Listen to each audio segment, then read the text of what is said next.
When do we use it? When it's foggy.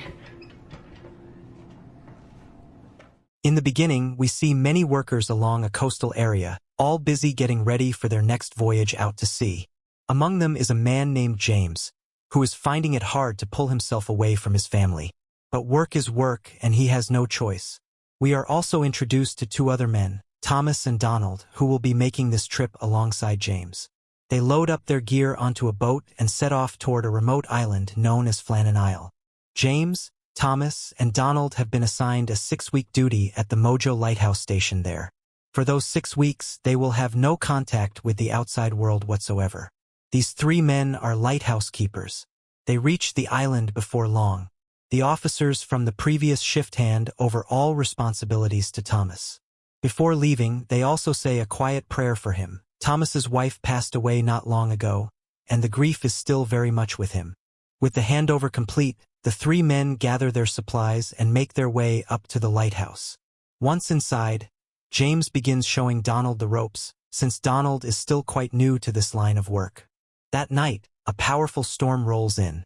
The fierce winds cause a problem with the lighthouse's internal system, so the 3 of them rush out to investigate. They discover that mercury has leaked from the machinery. Pulling on their protective gear, they carefully collect every drop and work to return it to the machine. Once that is sorted, the mechanism kicks back into life and the lighthouse beam begins its slow, steady rotation once more. The next morning, Thomas sends the other 2 outside with shovels. Donald steps out and immediately sees the aftermath of the storm. Dozens of birds lie dead across the grounds, killed by the violent winds overnight. They have to clear the area, and so they begin filling sacks with the birds. Strangely enough, there is supposed to be a small celebration that evening. But then the lighthouse dog starts barking frantically. They go to check, and find that a man had washed up to the island during the storm in a small boat. They lower Donald down on a rope to get a closer look. Donald checks the man and finds no signs of breathing. He begins tying the man's chest to the rope to send it up. Then the man suddenly lurches upright and attacks Donald. Donald, fighting for his life, grabs a rock and strikes the man in the head. The man goes still. Donald is shaken to his core. Thomas puts a hand on his shoulder and tries to calm him down. Meanwhile, James cannot stop thinking about what might be inside that chest. But Thomas firmly refuses to let anyone open it. He has a gut feeling it will only bring trouble. That night, Donald cannot sleep. Every time he closes his eyes, he sees the moment that man went down. Thomas sits with him and tells him gently what happened was self-defense. Donald has nothing to feel guilty about. Then Thomas begins to open up about his own life. He tells Donald about his wife, Kathy, beautiful, kind, the love of his life. They had twins together, but the children died first, both of them. And then, years later, Kathy was taken too. Thomas says quietly that he has learned to carry that pain. He has no other choice. Donald breaks down in tears listening to Thomas's story. Later that night, something stirs in Thomas. He gets up quietly, walks over to the chest, and opens it. Inside, gold bars. Rows of them. Thomas stares at them for a long moment, then closes the chest and walks away. He is now almost certain the man Donald killed was either a thief or, worse, a pirate. The next morning, James, who fancies himself quite the cook, makes breakfast for everyone. Over the meal, Donald says he wants to know who that man really was. Why would someone fight to the death over a chest? Thomas still does not want the chest opened. But Donald pushes back. He says there is clearly something very valuable in there. And if there is, they have a serious problem because whoever that man was, his companions will come looking for him. And when they do, they will be looking for the chest too. Thomas tells them firmly, the chest stays closed. End of discussion. But then something catches his eye. He picks up the binoculars and looks out toward the water. 2 unfamiliar figures are approaching the island, scanning the area as they move. Thomas knows immediately, these are the dead man's crewmates, and they have come for the chest. His stomach drops. He turns around, and his heart sinks even further. Behind him, James and Donald have already opened the chest without his permission. They are staring at the gold bars with wide eyes, practically giddy. In their minds, they are already rich. Thomas tells them urgently, Two men are on their way to the island right now, looking for exactly what is sitting in front of them.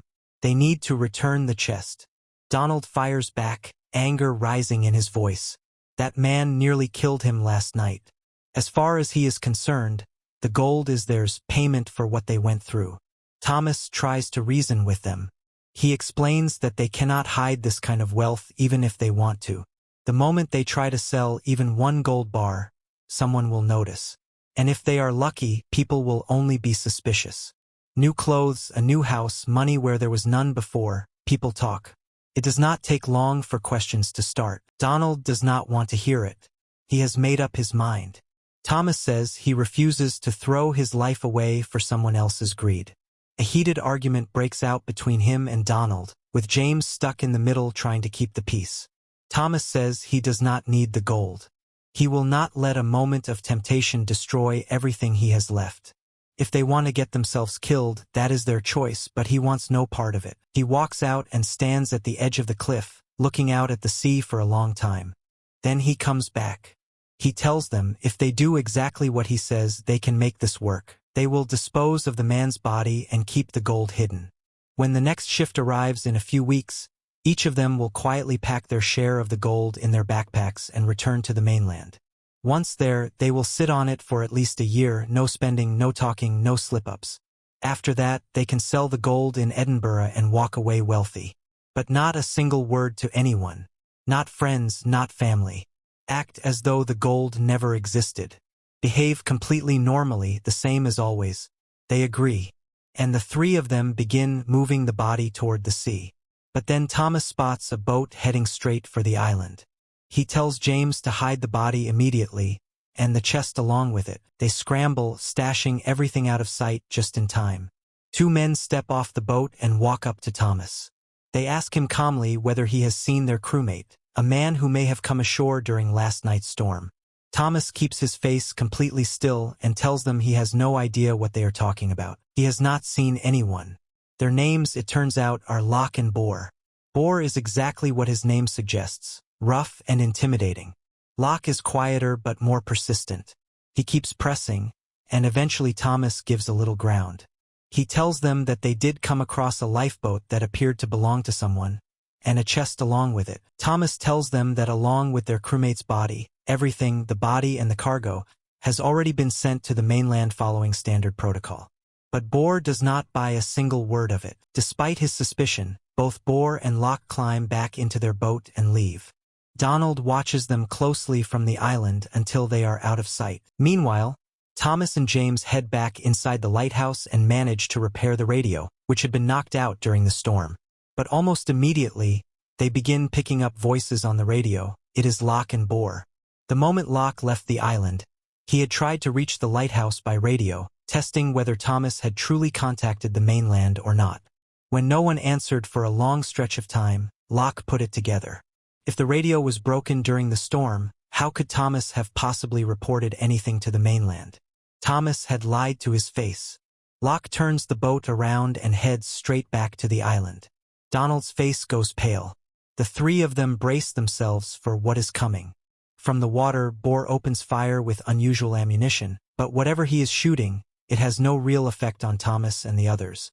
When night falls, Locke begins circling the island slowly with the boat, looking for the right moment to come ashore.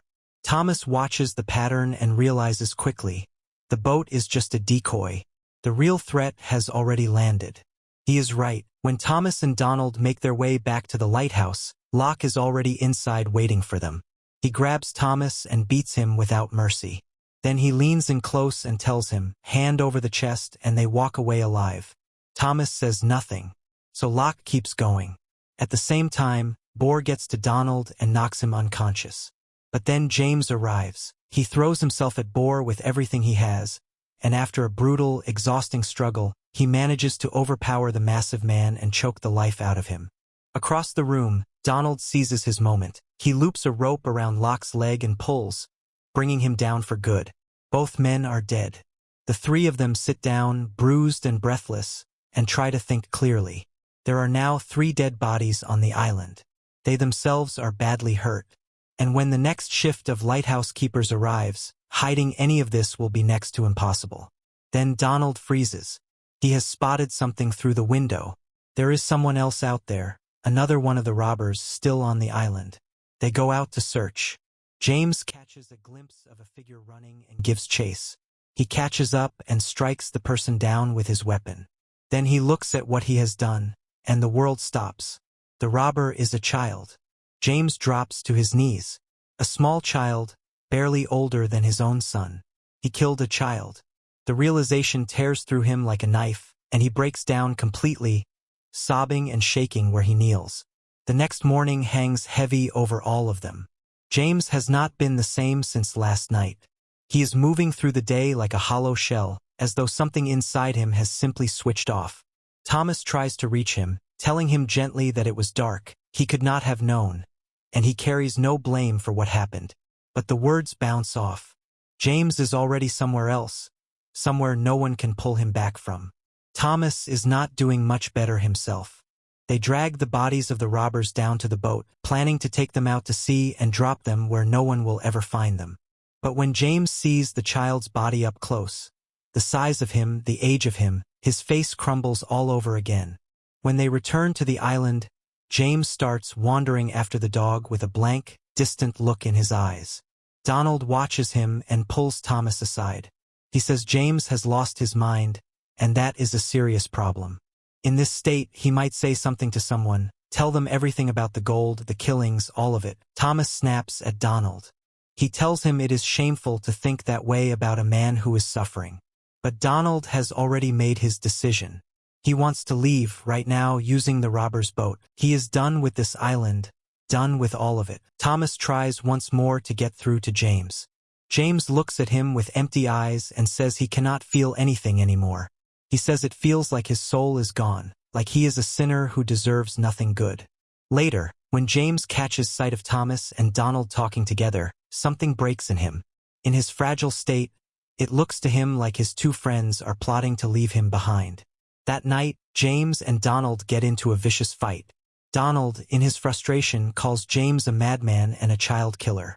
That word, child killer, pushes James over the edge. He screams back at Donald, calling him nothing but a greedy, selfish man who brought all of this down on them and does not care who gets destroyed along the way.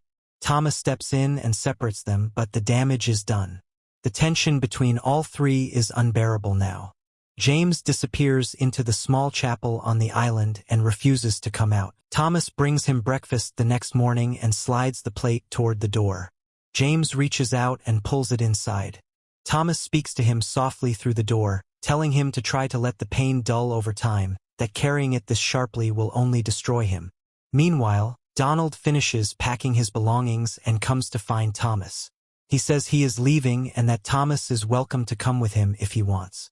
He is not asking for permission. James overhears every word. He says nothing, gives no sign that he heard anything at all. But the moment Donald's guard drops, James moves. He wraps his hands around Donald's throat and does not let go. Donald, the one who started all of this with his greed and recklessness, is dead. Thomas stands there in shock and grief. He picks up a pot and strikes James, knocking him out. When morning comes, James is conscious again. Thomas tells him plainly, he has already moved the gold onto the boat. They are leaving immediately. If they stay, there is no way to explain Donald's death without everything unraveling. James nods. He helps Thomas carry Donald's body to the boat, and together they drop him into the sea, just as they had done with the robbers. But letting Donald go hits Thomas harder than he expected. Despite everything, he had come to care for that foolish, stubborn young man almost like a son. And James, whatever was left of him after all of this, is gone now too. He tells Thomas quietly that he does not want to live anymore. Thomas pleads with him. He tells him not to give up, that things can still get better, that there is still a life worth living on the other side of all this pain. James does not hear him. He steps off the edge of the boat and drops into the water. Thomas lunges for him, but James looks up at him from the water and asks him, "Push my head down. Let me go. Let me be done." And Thomas, with a broken heart and shaking hands, does what his friend asks. He gives James the ending he wanted. Thomas is left alone on that boat, surrounded by water and silence. He got the gold. but everyone he came to this island with is gone. So friends, let this be a reminder, some things are simply not worth chasing. The price you end up paying is always far greater than what you gain.